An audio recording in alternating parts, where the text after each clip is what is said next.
How do we tell more young people that their voice matters? The most exciting kind of movements at the moment, and so many of them are led by young women.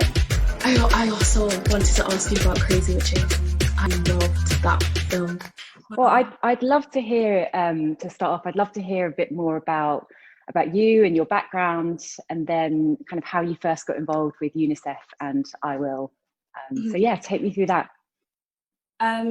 So I'm Zimbabwean. I was born here, and with that's meant that I've been able to get a lot of opportunities that I wouldn't have had if my mum hadn't decided to move here. So grateful for that.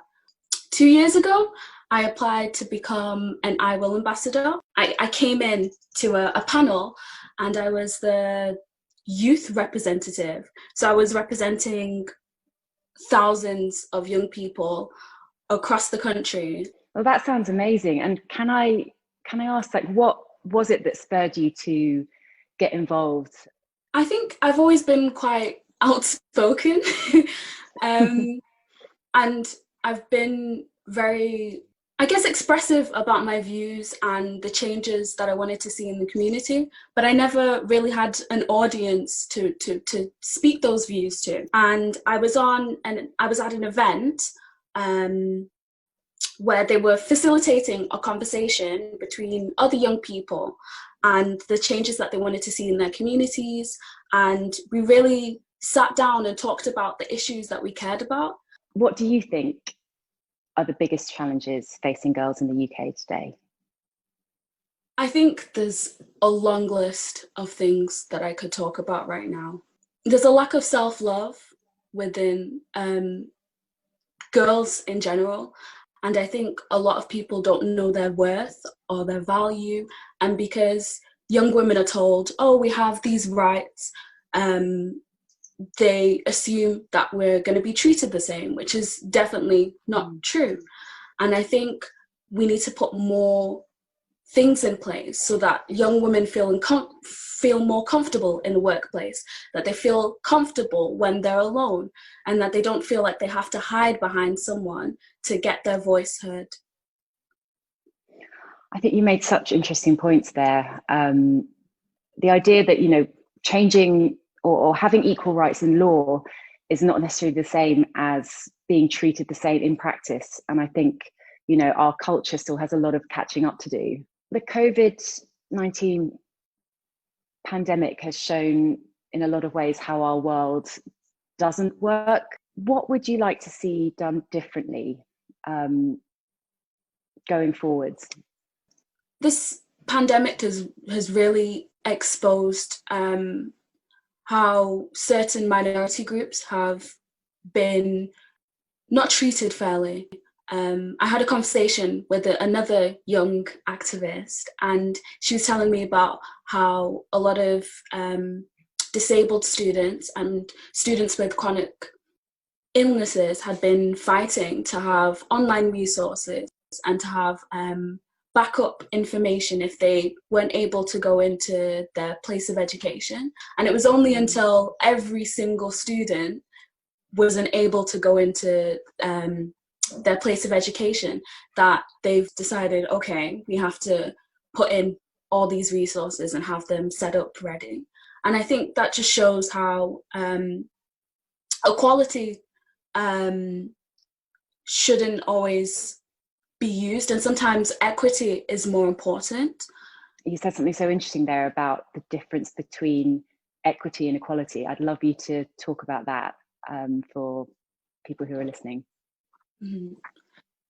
So equality really looks like giving everyone the same resources or the same opportunities, but equality only works if everybody comes from the same standing points.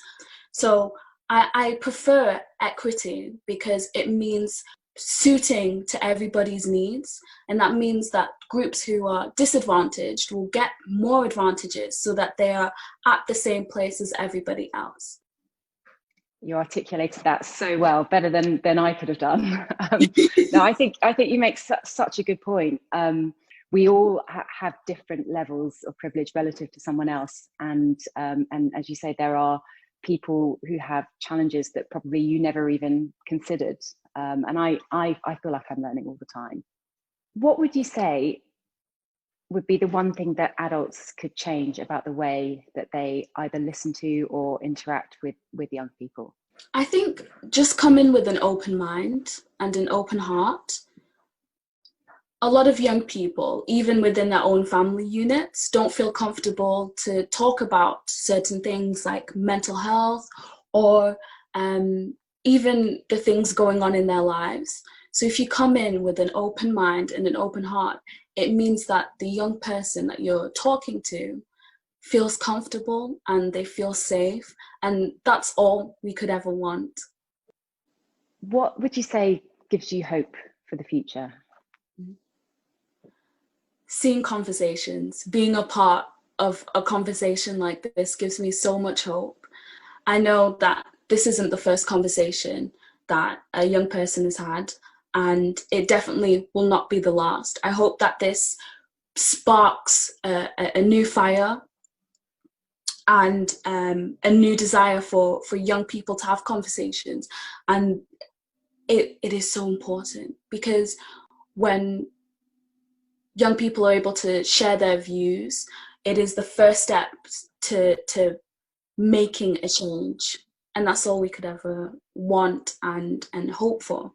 What gives me hope for the future is people like yourself and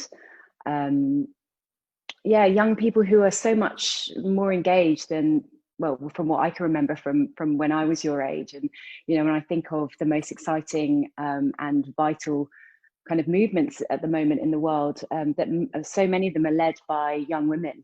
When you think of, Malala or Greta Thunberg, I am inspired by people like that and yourself. And, I absolutely think that people should listen to you guys, and that's, that's what gives me hope. I also wanted to ask you about Crazy Rich Asians. I absolutely loved that film. Whenever I get to see a movie where culture is just so concentrated, and you get to see all of that beautiful stuff, food, language, and I always get so immersed in those type of films. Recently, I watched a Zimbabwean film that got put on Netflix, and I cried.